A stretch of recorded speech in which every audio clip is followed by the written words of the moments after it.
What's up, geeks? I am Mike, and welcome to the debut episode of Hail to the Geek, where today it's going to be more like Hail to the King, because we will be talking about no one else but the legendary Stephen King, and more specifically, his iconic novel, It. Now, first, a little background. Stephen King is not only my favorite author of all time, but It is my favorite novel of his as well. And with a new film adaptation coming out this fall, interest in the title is rapidly increasing. And for those who don't really know much about it, and that's a very small percentage of people these days, the very well-known fear of clowns that most of the population seems to share now, well, it's nothing new. And I don't know if that fear started with this book or the 1990 miniseries.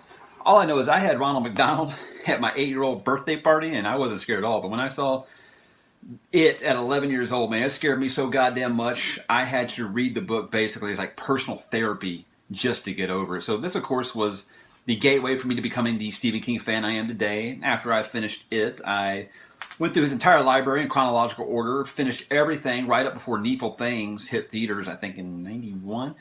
Now, I don't know if it was a you never forget your first thing or something like that, but it was never topped as my favorite novel from him. But back to this film adaptation, though, even if you haven't read the novel or you haven't seen the 1990 miniseries, it's a safe bet you know who Pennywise the Dancing Clown is. I mean, I think he's a horror character every bit as iconic as Freddy or Jason or Michael Myers, any of those. So if you say, they all float down here, there's a good chance that someone knows what you're talking about as they kind of sidestep that sewer drain. More on that in a minute. But this new adaptation they're making that's being dubbed a remake and has all the horror leaders saying, stop remaking the classics, like they always do. But I mean, just stop. Just stop. I love the 1990 miniseries as much as anyone else, and I've watched it more times than I like to admit here. But this movie had a shoestring budget. All the fucked up stuff was cut out. The violence was gone. It's just Tim Curry was just so damn amazing as Pennywise. That's all people remember. So they associate it with being a great movie.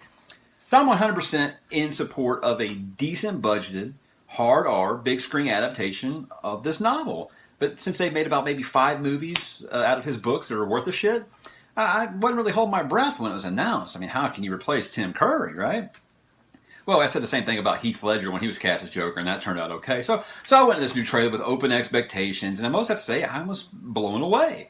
I mean, one thing you will never see me do on this show is trailer reactions. I think they are the fucking AIDS of the internet. Black Eye on YouTube, I can't believe people enjoy them as much as they do. They get millions of hits. It's insane. But I immediately did watch a few for this just to see the reactions, and while people were scared shitless, it was overwhelmingly positive. You know, except for that old guard who think that a good horror movie has been made since 1988. I mean, I'll admit, horror struggled a lot the last 20 years. You know, bad writings, they throw a bunch of gore on it, think that makes it scary. Hi, Evil Dead. But the interest of this, the interest is through the roof, man. I mean, this apparently had the most views for a trailer all time in 24 hours. That's insane. Okay, let's talk about a few more things for the trailer. It seems to be following the book pretty spot on outside of the moving it from the 50s to the 80s so that it's current day when they're adults. But we get our first glimpse of Pennywise in that famous storm drain scene that just about everybody knows what you're talking about. Let me tell you, man. I will walk a few yards today to avoid storm drains. I've been doing it since I was 11 goddamn years old. I'm going to keep doing it, damn it. And I have to say, I'm surprised they showed as much of Pennywise as they did. But I'm also glad we didn't hear him speak. Because, I mean, no matter what his voice sounds like, it's going to be compared to Tim Curry nonstop, with good reason. So I'm glad we don't have to hear that until the full trailer, most likely. I mean, it is a valid concern, though. I mean, if his voice is just terrible, it don't matter how terrifying he looks, man. It's just going to ruin it.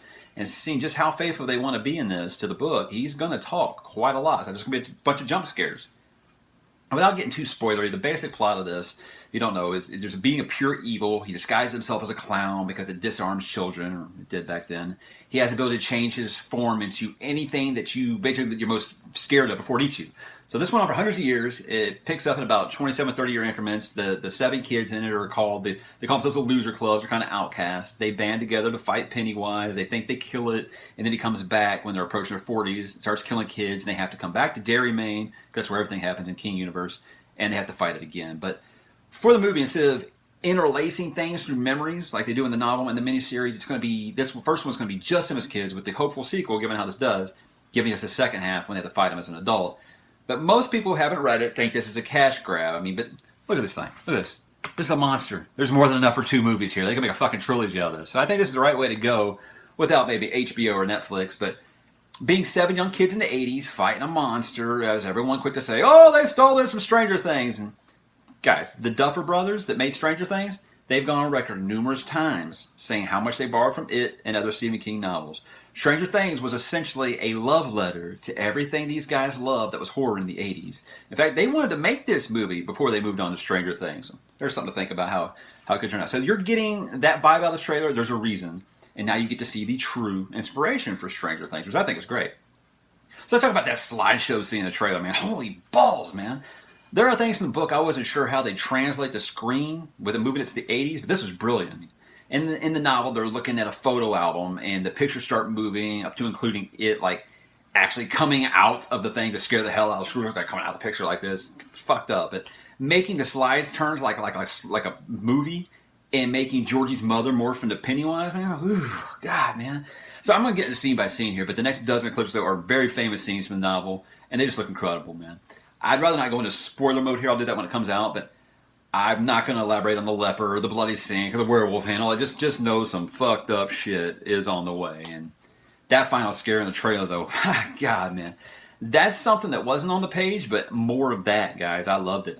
So am I excited? Yes, of course I am. I'm always excited when a King adaptation comes out. Am I going to nitpick it?